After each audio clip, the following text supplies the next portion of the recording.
He called her Barren, stripped her title, marked her as a disgrace. But today, she returned, wearing silver, standing tall, and flanked by 3 pups with his storm gray eyes. Triplets. And she chose his brother's mating ceremony to make her entrance.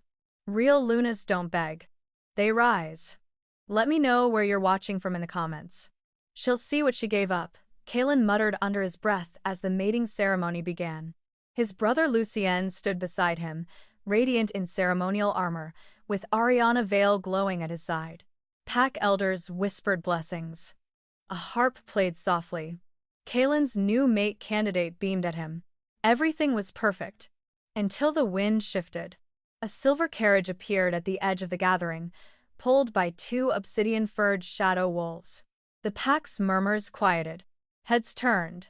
The door opened. Celine Rivers stepped out in a silver gown that shimmered like starlight. Her posture was calm, regal, defiant. Behind her, 3 children emerged, 2 boys and a girl, all wearing deep, navy formal robes. The crowd gasped. The children had storm gray eyes. Kalen's eyes. Kalen Blackthorn was many things: alpha of Shadowfang, son of a warrior line, and heir to a legacy built on dominance and bloodline purity. But more than that, he was a man obsessed with appearances. When Selene, his Luna, failed to bear him heirs after 2 years, he cast her aside, stripped her title, shattered the bond, and spread the word she was barren. A disappointment, a curse. Days later, he brought another she-wolf to his bed. He thought it would be easy: bury the past, move forward, and polish the crown. He never thought she would return. Now, at his own brother's mating ceremony, Selene has reappeared, not broken, not begging, but fierce and radiant, flanked by 3 pups who mirror his face. As her gaze locks with his across the clearing, the pack sees it too. The truth, the lie, and the reckoning that's about to unfold. The night the bond broke, the moon hung low and full in the sky, glowing like a cold, pale eye above the Shadowfang pack. The gathering circle blazed with torchlight, every flame swaying in rhythm with the tension in the air. Warriors stood shoulder to shoulder, unmoving. Elders sat in their carved stone seats, solemn and silent. The pack's healer, Elder Thorn, watched with narrowed eyes. Even the wind dared not whisper. Celine Rivers stood alone at the center of it all. Her silver ceremonial cloak trailed behind her, though tonight it felt less like a mantle and more like a shroud. Her fingers were clasped tightly at her front to still their trembling. She had not been told what this gathering was for, but she knew. She'd seen it in Kalen's eyes that morning. Cold, final. Alpha Kalen Blackthorn stepped forward from the circle of warriors. His expression was carved from stone, unyielding and proud, but it was his voice, calm and cruel, that froze her blood. The bond between myself and Celine Rivers has failed the will of the moon goddess. A murmur rippled through the crowd. She has not borne an heir. 2 years have passed with no signs of fertility, no dreams from the ancestors, no mark of favor. He paused, letting the weight of his next words settle like a blade across her neck. The goddess does not bless the barren. The word rang out like a slap. Celine's throat constricted, but she said nothing. Her heart beat furiously in her chest. He wasn't just ending the bond, he was branding her. Weak, defective, less. She searched his eyes for some flicker of the man she once knew, the boy who used to sneak her moonflowers and swear he'd conquer the world with her at his side. But that boy was long gone. This was Alpha Kalen now. Powerful, political, merciless. Elder Thorn's voice rose, deep and grating. Do you both stand before this pack in agreement? Kalen didn't even hesitate. I do. All eyes turned to her. Celine forced her chin up. Her vision blurred for a moment, but not from tears. From fury. I do, she said softly, her voice clear despite the storm inside her. The bond snapped like a whip in her chest, the severing more violent than she'd expected. Her wolf howled in the depths of her spirit, a long, mournful sound of betrayal. Kalen stepped back, as if she were something tainted. Celine's gaze swept the crowd, faces she'd healed, children she'd protected, warriors she'd supported, and saw nothing but avoidance. No one would meet her eyes. Not even the elders. Her title was already forgotten. She was no longer Luna, no longer anything. She turned to go, her steps measured, steady. The silver of her cloak dragged behind her like a comet's tail, catching the firelight as she moved. She would not let them see her break, not now. Not ever. Not even Kaelin knew her secret. Her hand slid protectively over her lower belly beneath her robes. It was still too early for anyone to see, but she knew. She'd known for days. The ache, the stillness in her body, the slight pull of new life awakening. She had waited, naively hoped that when she told him, when she whispered, "We're not alone anymore," everything would change. But she saw now this was who Kaelin had become. A leader driven by appearances, a male obsessed with heirs, but only on his terms. He didn't want her child. Not if it came from a Luna he no longer found valuable. So, she said nothing. The torches behind her hissed as the wind finally dared to blow. She passed through the crowd like smoke, untouchable, unapproachable. No one reached for her. No one stopped her. Even Elder Thorn only watched with ancient eyes, his lips drawn in a tight, unreadable line. Behind her, Kaelin raised his voice again, already moving forward with the next announcement. "In the coming moon, I will take counsel with the Vale family. A new bond will be formed, one that will bring prosperity and strength to our pack." Cheers rose from the pack, hollow and sharp. The wolves howled not for love, but for power. Celine did not look back. She crossed the threshold of the sacred grounds and stepped into the forest. The moment her feet touched the mossy path, something within her shifted. The ache in her chest remained, but alongside it came clarity, bright and searing. They had cast her out, but they had no idea what they had truly lost. She walked deeper into the woods, the path lit by moonlight and fury. Her fingers clenched against the fabric of her cloak. Her heart burned with the fire of survival. Every step away from the pack was one closer to something new. Something she would build with her own hands. For herself. For the life growing within her. No more chains. No more waiting to be chosen. Celine Rivers may have walked away that night shamed and discarded. But one day, she would return. And they would all see the truth. The twilight sky burned gold over the Shadowfang territory, and the ceremonial grounds had never looked more opulent. The air thrummed with magic and pride, the kind that only an alpha's mating ceremony could summon. Lanterns of enchanted flame hovered above the crowd, casting a warm, ethereal glow over polished stone and deep forest green. The scent of blooming duskvine and freshly turned earth filled the air, mingling with the tang of anticipation. This was not just a bonding. It was a union between packs, a consolidation of power, a political triumph. And at its center stood Lucien Blackthorn Young, golden-eyed, newly appointed beta and younger brother to Kaelin, clad in the ceremonial armor of their bloodline. His dark hair was tied back, his shoulders square with nervous pride. He looked like everything a pack wanted in an heir. Beside him, Ariana Vale gleamed like a vision spun from moonlight. Her gown of ice blue silk trailed behind her, embroidered with her family crest. Her pale hair was twisted into an intricate crown braid. She smiled graciously at everyone who passed, but her eyes flicked often upward, sideways, toward the crowd as if searching for something. Or someone. Kaelin stood a few paces away, arms crossed, the weight of the moment resting like armor on his broad shoulders. He wore a deep crimson cloak fastened with a gold clasp shaped like a wolf's fang. He didn't smile, but he didn't need to. The satisfaction rolled off him in waves. This was his doing. His negotiations had secured this match. His authority had elevated Lucien. His strategy had formed the alliance with the Vale Pack. Every whisper of power that rippled through the gathered wolves bore his name. He had forged this future, brick by brick. The crowd had begun to settle, forming a loose circle as the officiation drew near. Elders moved to their seats with the slow, deliberate grace of ritual. Kaelin nodded at a few warriors who passed by as enforcers, his allies. They returned the gesture with quiet respect. "Alpha," one murmured, bowing briefly. Kaelin inclined his head, eyes scanning the perimeter.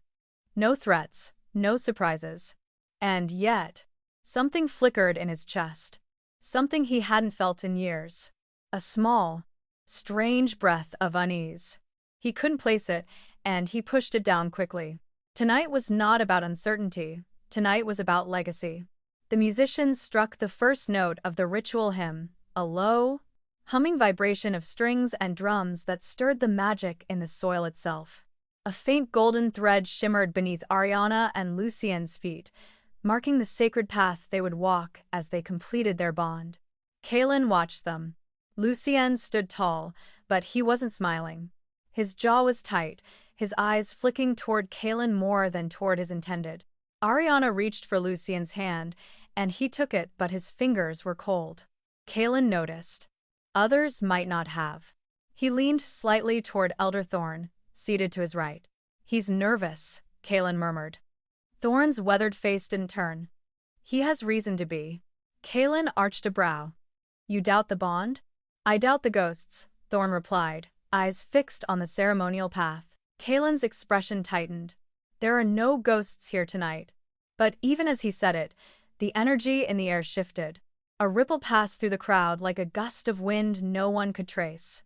Heads turned. Whispers bloomed like smoke. "Is that her?" "Gods. She wouldn't dare. They said she was invited." "No. It's impossible. He wouldn't have allowed it." "She disappeared. Years ago. No one's seen her since." Kaelin's spine straightened. His pulse didn't quicken, he wouldn't allow it, but his wolf stirred, ears pricking in sudden awareness. He followed the direction of the murmurs, eyes scanning the forest edge just beyond the ceremonial grounds. Nothing yet. Just mist and trees. Stillness. Until the lanterns nearest the path flickered once, twice, and a new light glowed at the top of the ridge. The sound of hooves broke through the music. Not the clatter of horses. Something else.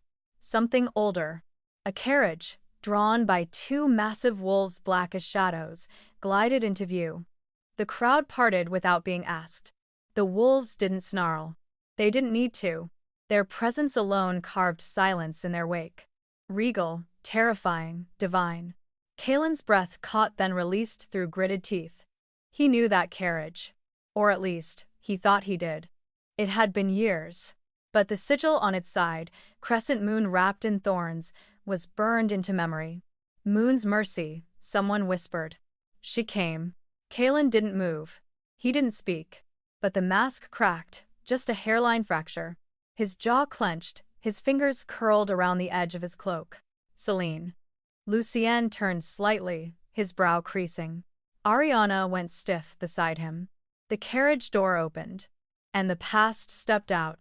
Draped in a gown of deep silver velvet, Celine Rivers descended from the carriage as if she had never left. Her hair, once worn loose and wild, was now bound in a half-crown braid, dark waves cascading like silk down her back. Her posture was serene, untouched by time or shame. She paused at the base of the steps. Then 3 children stepped out behind her. 2 boys, 1 girl. All dressed in navy formal robes, all with storm-gray eyes. Kaelin's eyes. The hush became a vacuum. Even the wind refused to move. One of the children, the smallest, a girl with dark curls and a crescent birthmark on her cheek, looked up at Celine, then out at the crowd. "Mother," she asked softly, her voice clear despite the distance. "Is this where our father lives?" Kaelin felt the question like a blade beneath his ribs. Celine's gaze met his across the ceremonial grounds. Calm, steady, unapologetic. He had once dreamed of breaking her. Instead, she had returned unbent, with living proof of everything he had denied. And for the first time in a very long time, Alpha Kaelin Blackthorn felt the earth shift beneath his feet. The silver carriage came to a stop at the edge of the ceremonial grounds, its shadow wolves stilling with eerie grace. Their black coats shimmered under the lantern light like polished obsidian, their breath rising in white clouds against the twilight air. Not a single growl, not a snort, just silence. Controlled, dominant. All eyes turned. The carriage door opened slowly, deliberately, as if time itself waited on the moment. A single boot stepped down smooth black leather kissed by silver embroidery, and then she appeared. Selene Rivers. No one dared to speak her name aloud. But the whisper of her presence moved through the crowd like a current, snapping spines straight, halting breath. She was the ghost of a past they'd been told to forget. The Luna discarded. The she-wolf made silent by shame. And yet, here she was. Wrapped in a gown of silver so soft it moved like mist, stitched with runes that pulsed faintly with moonlight. Her head held high, back impossibly straight, she descended from the carriage like royalty. No, not like royalty, like vengeance, wrapped in velvet. Kalen didn't move. He couldn't. His mind struggled to reconcile memory with the woman before him. She wasn't the same. The Selene he'd cast aside had been softer, quieter, loyal to a fault. This version, this Luna of ice and iron, was something else entirely, something untouchable. She reached the bottom of the carriage steps and paused. Her chin lifted slightly. Her gaze swept the crowd. Some gasped and dropped their eyes. Others stared openly, transfixed. And then, without a word, she turned back to the carriage. And they stepped out. First one boy, then another. Finally, a girl. The children moved with practiced grace, dressed in navy ceremonial robes lined with silver trim. Their movements were synchronized, instinctual, as if they were trained not just to walk but to arrive. The gasps came all at once, because the resemblance was unmistakable. The twin boys had Kalen's sharp jaw and proud brow, but their expressions were quieter, more calculating. One of them carried a short ceremonial staff strapped to his back, not a toy but something old, traditional. The girl, smaller, walked between them with effortless poise, her hand linked loosely with the boy on her left. But it was their eyes that stunned the crowd. All three children bore the same storm-gray gaze that had defined the Blackthorn line for generations. Kalen's eyes. Lucien's body went rigid beside Ariana. His breath visibly caught in his throat, his gaze darting from Selene to the children, then back again. Ariana said nothing, but her grip on Lucien's arm tightened visibly. Elder Thorn didn't blink. He didn't speak. He only leaned slightly forward, studying Selene with a depth of focus rarely seen. His knuckles were white where they gripped his carved staff. The girl turned toward Selene, eyes wide with wonder, and asked, clear as a bell, "Mother, is this where our father lives?" The words echoed like a spell through the grounds. Kalen's body jolted, almost imperceptibly, but those close to him saw the tension flood his spine. He said nothing, but the air around him sharpened. Warriors nearby shifted uneasily. His wolf stirred beneath his skin, not with power but panic. Selene gave no reply. She only looked at Kalen, eyes locked, as if daring him to deny what every pair of eyes had just witnessed. He didn't speak. He couldn't. The crowd was a sea of stillness now. Mating ceremonies had long been events of celebration, where bonds were witnessed and futures promised. But no one looked at Lucien and Ariana anymore. The air wasn't festive. It was charged. Lucien took a step forward, his voice strained, cracking through the silence. Selene. Her gaze slid to him slowly. He stopped speaking. "Should I not have come?" she asked, her voice like polished glass. "I received an invitation." Someone gasped. Another choked on a breath. Kalen's mouth opened slightly. He hadn't sent any such invitation, at least not directly. But Lucien had. It hit him like a blow to the chest. Weeks ago, a harmless political gesture, Lucien had offered invitations to past allies, claiming diplomacy, claiming unity. Kalen hadn't cared. He was too focused on the bond with the Veil Pack. He hadn't even considered. Selene was still speaking. "I was curious," she said softly, addressing the pack now, not just him. "Curious how things had changed since I was cast out." "Selene," Ariana began, but Elder Thorn raised his hand. "Let her speak," he said, his voice low and final. Selene dipped her head in silent acknowledgement. "I won't stay long. I only came to show the children where they came from." They asked. She turned, one hand resting lightly on the boy's shoulder. "They wanted to see the place their father once ruled." Once. The word stung more than any accusation. It implied what Kalen feared most, that whatever right he'd once held, he had already lost it.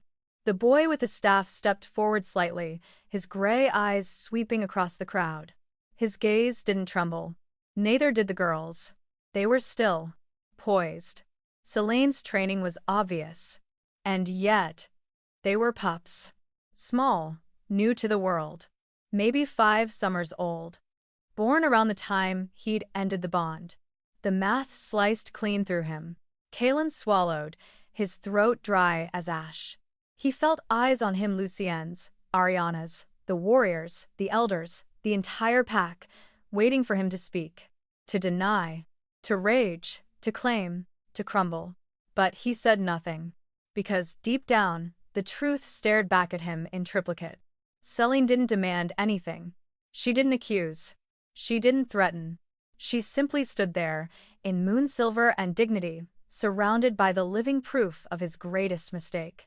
And in that moment, Kalen Blackthorn Alpha of Shadowfang, feared and revered, felt something he hadn't in years. Small. The children didn't bow. They didn't speak. They just looked. And his pack began to whisper. Kalen didn't hear the words.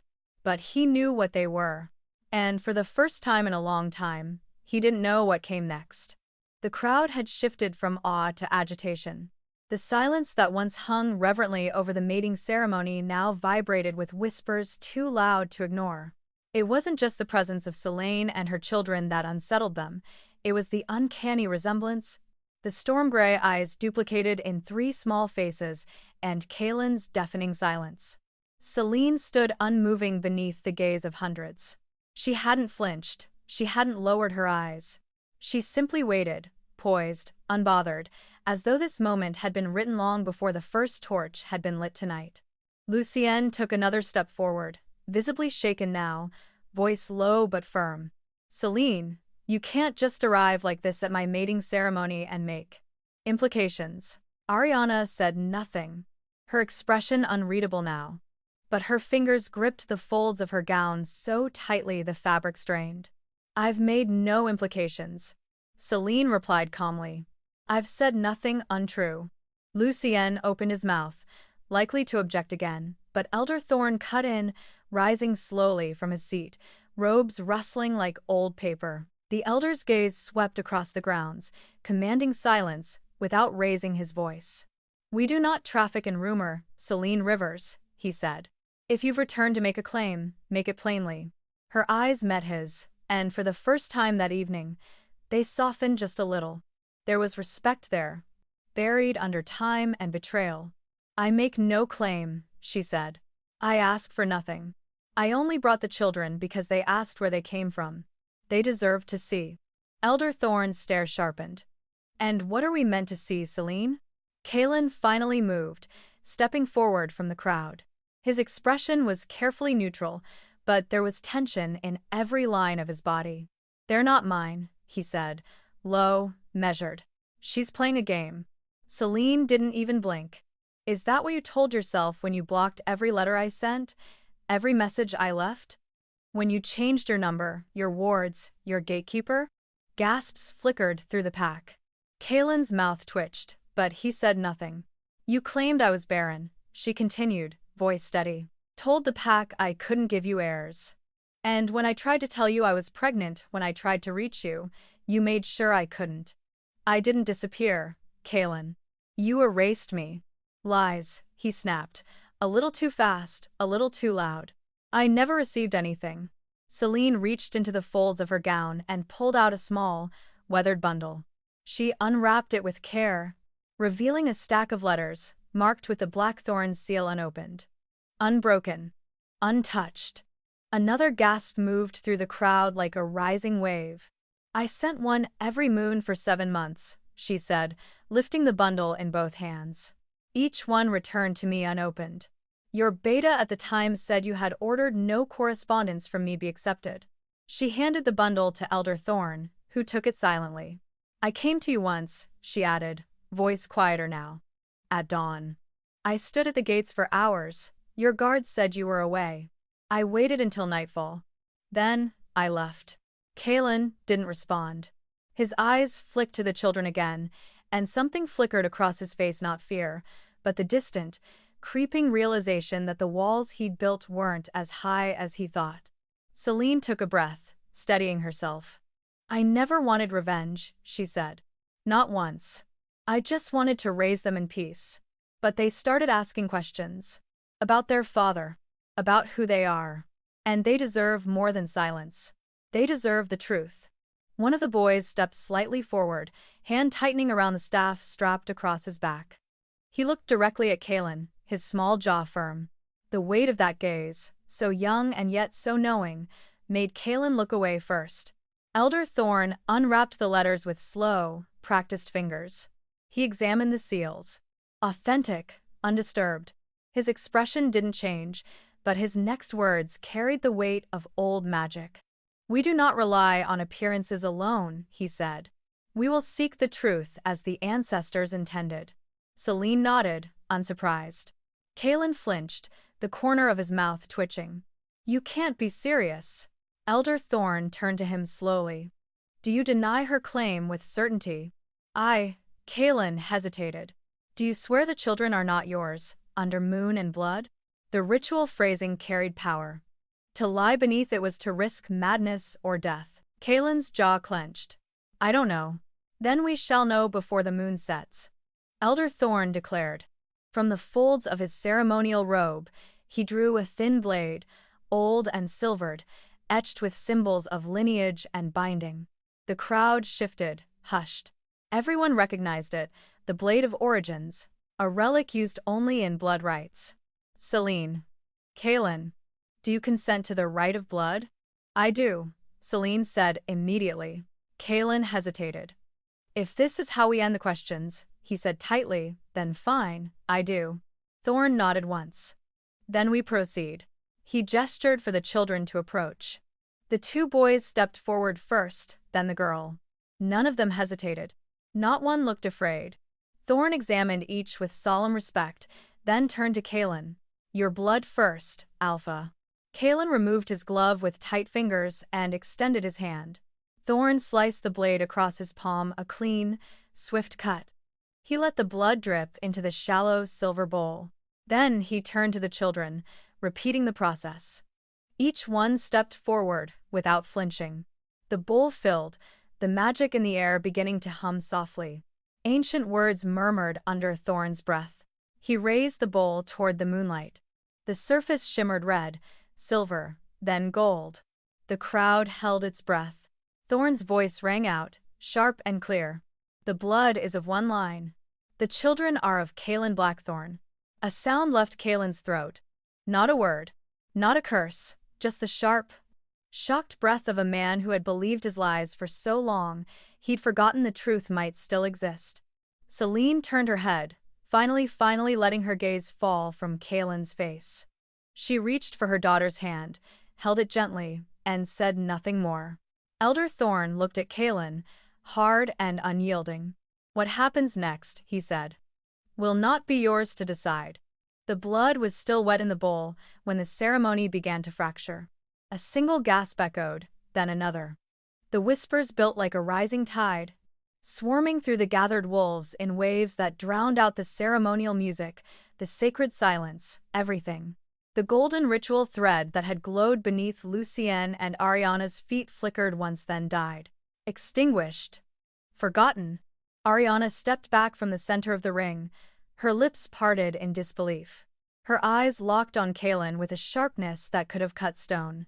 Whatever warmth she'd worn earlier was gone, peeled away by the weight of humiliation. "You knew," she hissed, too low for the crowd to hear, but not for Lucienne, who flinched at her side. "I didn't," Kaelin snapped, voice strained, low. "I swear it, Ariana, I didn't." "Then you're not just a liar," she said, turning toward the crowd. "You're a fool." Lucienne caught her arm, gently, but the look he gave his brother was not gentle. "Not anymore." "You said she was barren," Lucienne muttered, not bothering to mask the disgust in his voice. "You let the whole pack believe it." "I believed it too," Kaelin bit out. "Did you?" Lucienne asked, shaking his head. "Or was that just easier than admitting you never looked back?" Around them, warriors murmured. Elders conferred in tense clusters. No one returned to their seats. No one spoke of bonds or blessings anymore. The ceremony was broken. The magic dissipated. And the scent of Kaelin's downfall was beginning to thicken in the air. Elder Thorn had not moved. He stood still, staff grounded, blood bowl cradled in one hand like it weighed nothing. Yet every breath of power around the circle was anchored to him now.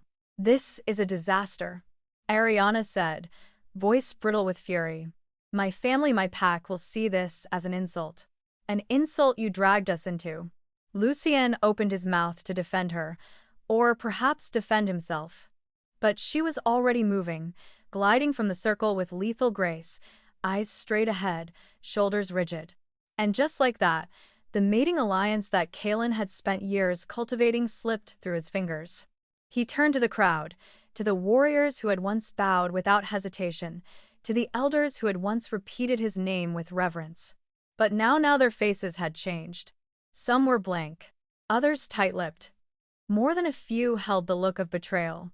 "She left," Kaelin said to no one in particular. "She vanished. She never told me.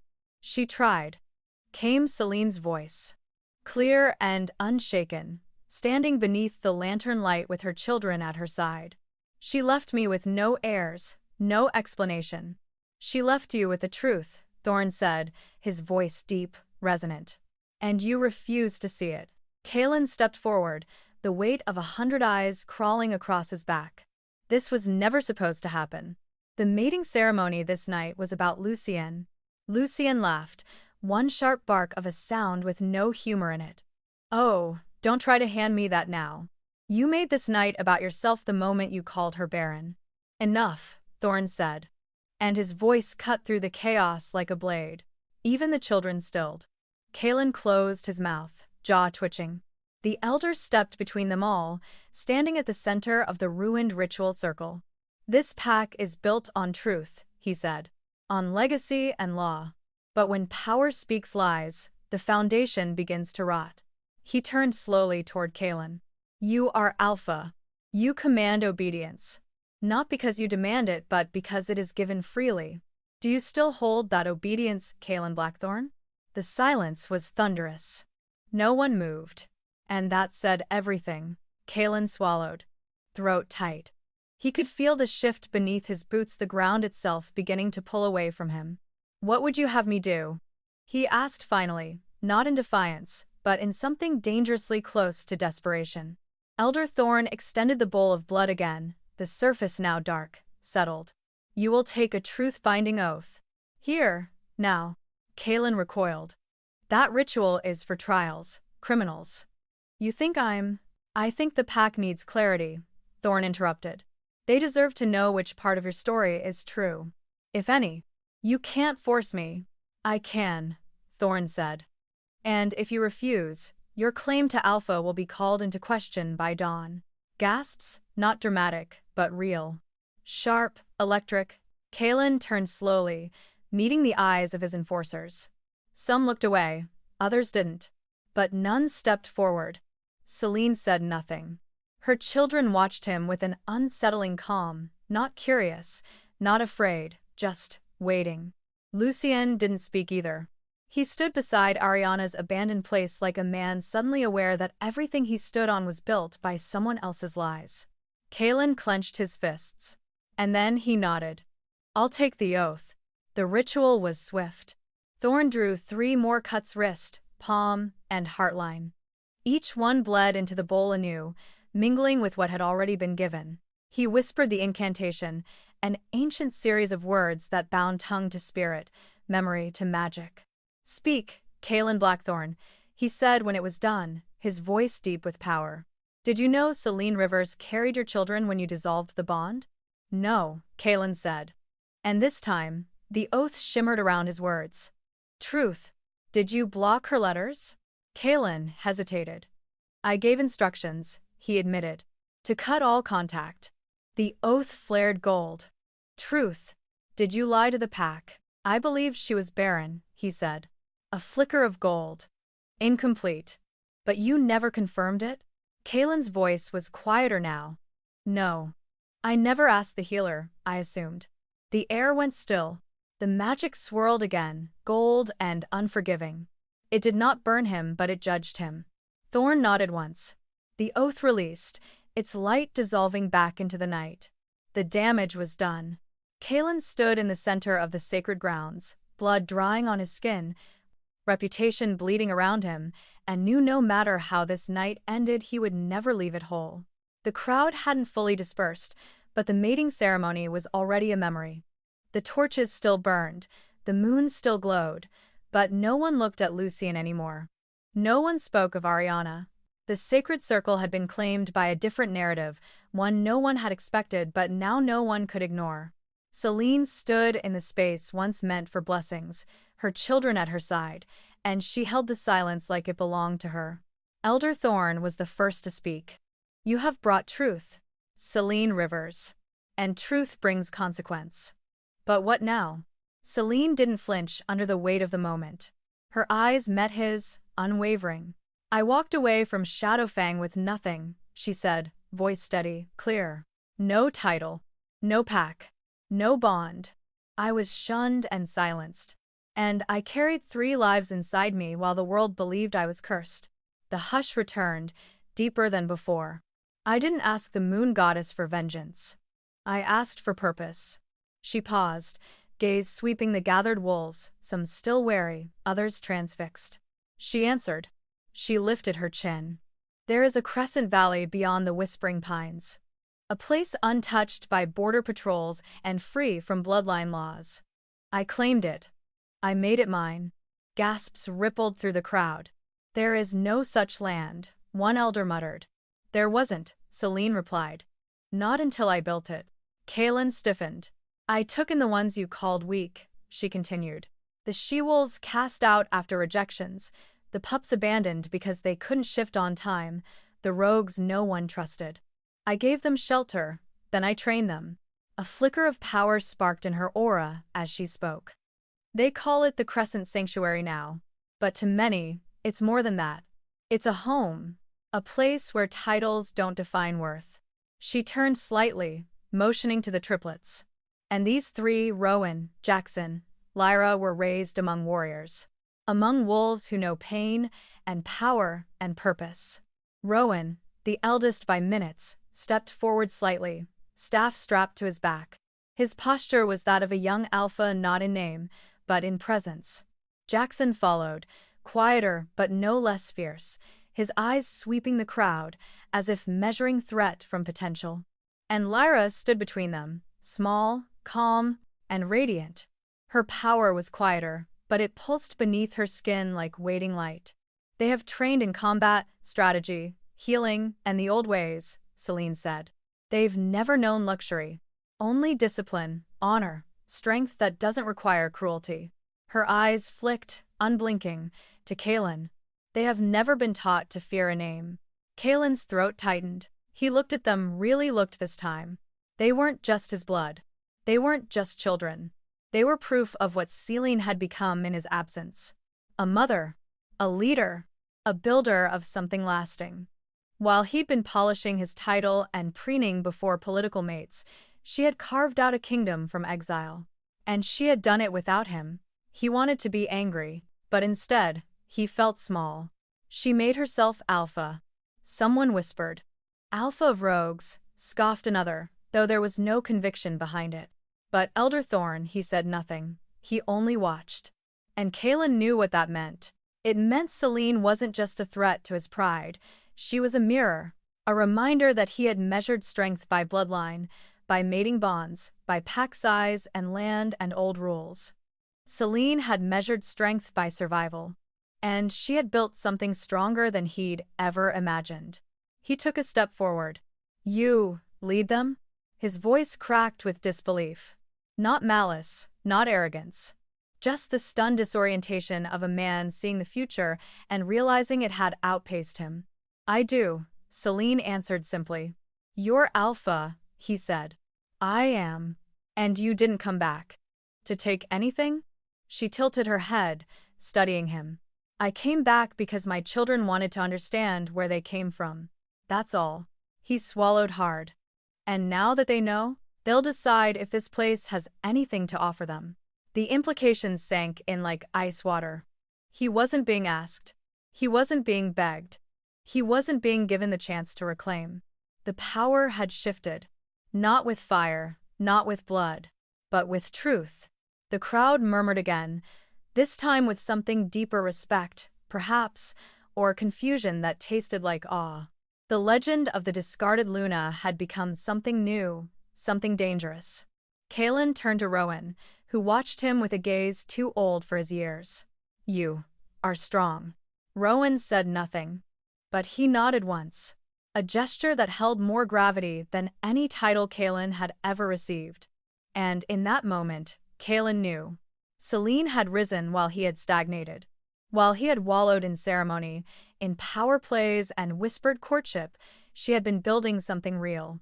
Something he hadn't even dreamed of. She didn't need his legacy. She had created her own. The firelight had dimmed into coals by the time the murmurs of the crowd dulled to silence again. The air had shifted heavier now, but clearer. The truth had been revealed, the legacy spoken. No one dared to question the blood that ran through the triplets' veins or the power Celine commanded, with nothing more than calm certainty. But the question lingered, unspoken in every mind, what now? Celine turned slowly to face Elder Thorn, her children silent behind her like shadows woven from strength. The way they stood calm, composed, alert, it was as though they were waiting for the next lesson, not from her, but from the man who had once cast her out. I don't want war, she said softly, her voice carrying without force. And I won't demand more than what is right. But this ends only one way. Kalen stood across from her, still reeling. He was a proud alpha, used to power bending in his direction. But now, for the first time, he wasn't holding the reins. And everyone could see it. What do you want? He asked. Her eyes locked with his. Accountability. The word struck like a bell. You want retribution, Kalen muttered, bristling. No, she said. I want structure. Boundaries. Protection for them. She glanced at her children. And for me. She stepped forward, just enough for her voice to carry clearly. First, the blood right has confirmed what I already knew. They are yours. That is no longer in question. You will sign the acknowledgement into the pack registry before this moon cycle ends. Kalen nodded once, stiffly. Second, Celine continued, you will provide back compensation for years of support owed in full. Not as a favor, not as charity. As responsibility. Several pack members inhaled sharply. The sum wouldn't be small, not for 3 pups. Not for 4 years. Kalen didn't react immediately. His jaw clenched, but he gave no denial. She didn't wait for him to agree. Third, she said, her voice like silver slicing through fog. You will submit to Elder Thorn's authority on all matters relating to the triplets. Until they come of age. Every decision will pass through him. I won't have them used as leverage for politics, pride, or personal redemption. Elder Thorn inclined his head in solemn approval. I accept this charge. Kalen looked like he wanted to argue, but what ground did he have left to stand on? Celine took another breath. Fourth, all meetings between you and the children will be supervised, by Thorn or by someone he appoints. No unannounced visits. No claiming rights. No pack bonding ceremonies. Kalen's brow furrowed. You're going to keep them from me? I'm going to protect them from you, she said evenly. Until you prove you're safe. Emotionally, mentally, spiritually. Kalen's face reddened. I'm their father. You were never a father, she said. You were a myth. One I had to rewrite for them every full moon. That silenced him. The crowd was still, listening. And lastly, Celine said, her voice dropping just enough to cut deeper, you will give a public apology. To me, and to them. Kalen blinked. Now? Now, she said. Tonight. Before your pack. Before your brother. Before the moon sets on this ceremony. I've already lost Ariana, he muttered. Then don't lose them too. For the first time, something like fear flickered behind his eyes. Celine didn't soften. She didn't step back. She didn't offer kindness where it wasn't earned. And Kalen, proud and battle-forged, bowed his head just slightly. He stepped forward, each motion like dragging stone. He turned to the gathered wolves, to Lucien, to Elder Thorn, and finally to the 3 children who bore his face, but not yet his name. "I was wrong," he said, voice low at first. "I told you she was barren. I told myself she left because she was weak. I let my ego speak louder than truth." No one interrupted. He looked at Celine, the weight of his own history heavy on his shoulders. "I didn't try to find her," he admitted, "and I didn't want to hear what she might say if I did. Because deep down, I knew I hadn't treated her like a mate. Or a Luna. I treated her like a wound I didn't want to see." He turned his eyes to the triplets. "I don't know how to be a father," he said, "but I want to learn if you'll let me." Celine didn't move, but the children watched him with quiet eyes. Lyra tilted her head slightly, studying him like she was trying to see through the words to something real. "I'm sorry," Kaelin said. "To you, Selene, for what I said, for what I did, and to you 3, for not being there when I should have been." No one clapped, no one cheered, but the silence was different now. Not judgment, not awe, recognition. Celine exhaled slowly. She didn't forgive him, not yet. But he had spoken, and for now, that was enough. The ceremonial grounds were quiet again, but not with peace. This silence held weight. A waiting. The kind that comes before the fall of something revered, or the rise of something unexpected. Smoke still curled from the last of the torches. The moon hovered low now, silver and full, casting everything in its judging light. Elder Thorn stood once more at the center of the circle. The ritual bowl cleansed and filled anew with sacred water drawn from the ancestral spring. At his feet, ancient symbols glowed softly, etched into the earth with ash and bone. The air around them had shifted denser, older, and watching. Kaelin stepped forward, alone. His cloak had been stripped from his shoulders. His alpha medallion, the carved obsidian wolf marked with a sigil of Shadowfang, had been removed. He didn't protest when it was taken. Didn't flinch when Elder Thorn declared it necessary. This was the ritual of reckoning, not of honor. And the title of Alpha held no shield here. The paternity right had already been confirmed by blood, but this was different. This ritual sealed truth into spirit, into memory, into pack history. It could not be undone. Once performed, it became law. Kaelin knelt without being told. Thorn raised the blade once more, slicing a shallow cut across Kaelin's palm. The blood ran clean and steady. He dipped his fingers into it, then reached into the sacred water and stirred. The liquid shimmered and darkened, the surface rippling with quiet power. The elders spoke the binding words old, sacred. "Speak the names of your blood." Kaelin's voice was hoarse. "Rowan, Jackson, Lyra." The surface of the water flared silver, then gold, then settled into a soft glow. The bond was sealed. "It is done," Thorn said, voice echoing outward. "He is their father by blood and by truth. The pack will recognize them as his heirs." Somewhere in the crowd, a wolf whimpered. Another growled low, not in threat, but in grief. Thorn's gaze swept the circle. But blood does not grant authority. Power without accountability is a danger to all. He turned toward Kaelin now, and the weight of the moment shifted. "You are stripped of ceremonial alpha rights until further review by the full council." Kaelin didn't respond, not in defiance, not in plea. He simply lowered his head and accepted the verdict. This, too, he had brought on himself. He had ruled with pride and silence. Now he knelt in full view of his pack, exposed, bloodied, and bound. Lucien stepped forward next, eyes drawn tight with hesitation. His ceremonial robe still clung to him, remnants of a mating ceremony that had turned to ash in his hands. His mate was gone, his legacy overshadowed, and yet he stood. Because something larger than pride had taken root. "I support Celine's terms," he said. Kaelin's head lifted slightly. Lucien met his brother's eyes they'd shared since birth. But the bond between them was no longer made of loyalty, it was duty now, cold and necessary. "She is not just a mother or an exile, she is an alpha. She has raised warriors. And you, His voice broke, then hardened. "You denied your own blood." He looked at Celine, his voice quieter. "I don't like how this unfolded, but I can't deny what's been earned.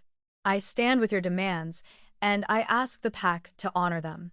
For the first time, Celine inclined her head toward him, a small gesture. Enough. Around them, the crowd began to shift. Not in rejection but in reluctant understanding. The weight of legacy had moved. This was no longer Kaelin's reign, not fully, not yet. Later, as the moon began its slow descent and the rituals gave way to the low murmurs of dispersing wolves, Kaelin stood alone near the sacred stones. His wounds had been bound, but not healed. Not the ones that mattered. He approached the edge of the clearing where Thorn stood in quiet meditation. "I'll do what's asked," Kaelin said. Thorn didn't turn. "You've done what was required. What's asked is still ahead." Kaelin nodded. He moved from there to the edge of the crowd, where Celine stood speaking softly with Rowan. She did not look up until Kaelin stopped a few paces away. "I want to apologize again," he said. "Not because I was told to, but because I finally see what I chose not to." Celine didn't answer right away. Her gaze was steady. "You won't earn them back with apologies, Kaelin," she said. "You'll earn them with consistency, with effort, and with silence when they need space." "I understand." "No," she said. "But you will." She turned to leave, the triplets flanking her again. As they walked away, Lyra glanced back at him just once. No smile. No scowl. Just a look that said, "We'll see." Kaelin stood there for a long time, watching their silhouettes disappear into the thinning mist. He had always ruled from the highest stone, above the pack, voice loud, presence sharp. But tonight, he began his journey from the lowest step. No crown, no title, just a father trying to earn the right to be seen. The first visit was held in the Crescent Sanctuary, far from the Shadowfang lands Kaelin once ruled. It was neutral ground only in name. Celine's pack might not have been born of bloodlines and ancient treaties, but it was strong. Strong in ways Kaelin hadn't understood until recently. Strength here didn't parade with dominance. It lived in the quiet safety of watchful warriors, in laughter that echoed through the trees, in the unshakable calm of a mother who had built something no one believed she could. Kaelin had arrived just after dawn, escorted by 2 crescent wolves. They hadn't spoken a word to him the entire way. There was no hostility in their silence, only expectation and air of "prove you belong here." He hadn't protested. Elder Thorn waited for him at the perimeter, staff in hand, eyes sharper than ever. No rituals today. No blades. Just rules. You speak when spoken to. You don't direct. You observe, unless invited. You leave when asked, Thorn said. Kaelin nodded. They led him into a wide clearing where 3 young voices rang through the morning air, lifted with laughter that hit something deep inside his chest. The kind of sound he hadn't realized he was starving for. Rowan was sparring with Jackson, no weapons. Just footwork and instinct. Each movement was precise, clean. Not just strong, but practiced. Disciplined. Kaelin watched as they shifted mid-stride, fluidly moving from human form into wolves, their coats sleek and silver-gray, unmistakably marked by his lineage. They weren't playing. They were learning. Living. Becoming. Off to the side, Lyra sat beneath a crooked birch tree, sketching something into the dirt with a stick, her small face focused, expression unreadable. Celine was nowhere in sight. Good. He needed to see them without her shadow. Not because he didn't want her there, but because he had leaned on her presence for far too long, even in her absence. Thorn gestured to a flat rock at the edge of the glade. Sit, watch. Let them come to you. So he did. He sat in the cold morning light while dew clung to his boots and birds overhead whispered about the man who had lost everything and was just beginning to learn why. At first, none of the children approached. Rowan and Jackson continued their match, but they didn't once look his way. Not out of disrespect, Kaelin could tell they were aware of him, but because they weren't ready. That, he respected. They would come when they were. Lyra, though. Eventually, she stood. She dusted off her simple tunic and padded barefoot across the grass, quiet as a breeze. Kaelin didn't move, didn't speak. just waited as she stopped a few feet away, arms crossed, head tilted, studying him. "You're different without the armor," she said at last. He almost smiled. "That's the point." She considered that. "You looked bigger in my dreams." I was. Then. She didn't argue. Lyra came closer, her gaze lingering on his face like she was searching for some invisible map. Finally, she sat beside him. Close, but not touching. "I watched you shift," he said softly. "Your form is strong." "I practice every night," she replied. "Mama said if I ever met you, I should be stronger than you." That stung. But it also made him proud. She was right, he said. Lyra looked at him again, long and quiet, and then without warning climbed gently into his lap. Kalen froze. Not because he didn't want her there, but because he hadn't expected to be allowed to hold something that sacred again. Her head rested lightly against his chest, her breath calm. Her voice, when it came, was softer than any truth he'd ever heard. "Will you stay this time, Father?" He didn't speak right away. Couldn't. His arms, careful, wrapped around her small frame. And when he finally found his voice, it came out low and rough, threaded with every ounce of sincerity he had left. "Yes," he whispered. "As long as you'll have me." And for the first time in a long time, Kalen Blackthorn didn't feel like an alpha. He felt like a father.